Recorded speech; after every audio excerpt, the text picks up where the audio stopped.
اب حضرت مولانا طارق جمیل صاحب ہمارے لیے قابل احترام ہیں، لیکن ان کی یہ دلیل بالکل سطحی دلیل ہے کہ نبی بھی روئے تھے تو حسین کی یاد میں رونا سنت ہے. بھائی نبی تو اپنی نواسی کے انتقال پہ بھی روئے تھے، تو کیا جب بھی وہ ڈیٹ آئے گی تو آپ بھی روئیں گے کیا حضرت نبی کی نواسی کی جس دن انتقال ہوا تھا؟ نبی صلی اللہ علیہ وسلم سیدہ خدیجہ کی وفات پر بھی روئے ہوں گے، تو کیا جب بھی حضرت خدیجہ کی وفات کا دن آئے گا تو ہم روئیں گے؟ یہ تو بالکل ہی ایک سطحی سی حضرت نے بات کی ہے. اہل بیت کی محبت ہے حضرت کے دل میں تو جذبات میں کہے گا وہ. مسئلہ ویسے بھی مفتیوں سے پوچھا جاتا ہے جو پراپر افتاء کا کام کر رہے ہیں. تو اس لیے ہماری رائے میں حضرت کی سے مسٹیک ہوئی ہے، غلطی ہوئی ہے.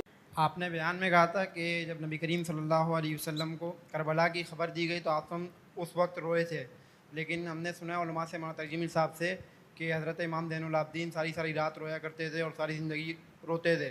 تو یہ اور وہ مطلب ایک ساتھ نہیں ہو رہا، تو رو سکتے ہیں اگر کوئی واقعہ کربلا سے؟ دیکھو کسی غم پہ، چاہے وہ کربلا کا واقعہ ہو یا کوئی بھی غم ہو، اس پہ رونا آنا، اس پہ اللہ کی طرف سے پابندی نہیں ہے، یہ نیچرل ہے.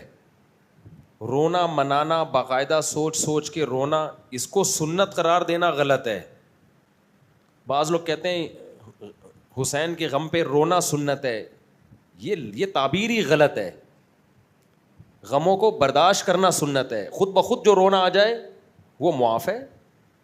جیسے نبی صلی اللہ علیہ وسلم کی نواسی کا انتقال ہوا آپ کی گود میں، آپ روئے اور فرمایا کہ دل جو ہے غمزدہ ہے، زبان اشکبار ہے، حدیث کا مفہوم ہے، یعنی دل غمزدہ ہے مگر زبان سے، آنکھیں اشکبار ہیں، زبان سے وہ نکلے گا جس پہ ہمارا رب ہم سے راضی ہوگا. وہی ہے کہ بھئی ہم اللہ کی تقدیر پہ راضی ہیں. تو غم منانے کی اجازت نہیں ہے، صبر کرنا ہے. جو غیر اختیاری ہے وہ معاف ہے، کیونکہ محبت تو ہے نا انسان کو. تو اب کربلا کا واقعہ ہو یا آپ یہ کہیں حضرت زین العابدین روتے تھے، تو کیا حضرت زین العابدین 10 محرم کو روتے تھے؟ تو ظاہر ہے جب یاد آئی ہوگی تو اس وقت ان کو رونا آ جاتا ہوگا، انہوں نے بھی صبر کرنے کی کوشش کی ہوگی. تو اس لیے اسلام میں خوشیوں کے دن ہیں، غموں کا دن ایک بھی نہیں ہے. اسلام میں ایک بھی نہیں ہے غم کا دن. 2 عیدیں ہیں خوشیوں کی، غم کا نہیں ہے. غم میں کیا ہے؟ جب غم پہنچا ہے تو صبر کی کوشش کرو. جو غیر اختیاری غم ہو رہا ہے وہ اللہ کی طرف سے معاف ہے. کسی کا بھی ہو، اپنے بیٹے کا ہو، باپ کا ہو، بیوی کا ہو، شوہر کا ہو، دوست کا ہو، یا اہل بیت میں سے کسی کا ہو.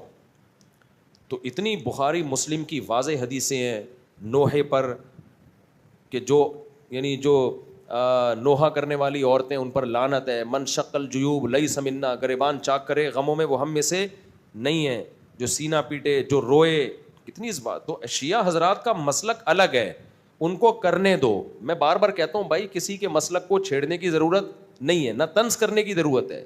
تو اب اس میں کیا ہے کہ جو اہل سنت والجماعت ہیں ان کے ہاں میت چاہے اہل بیت کی ہو یا کوئی بھی، اس پہ نوحہ کیا ہے؟ حرام. اس پہ چیخنا چلانا حرام. اس میں حسین کی یاد میں رونا سنت نہیں ہے.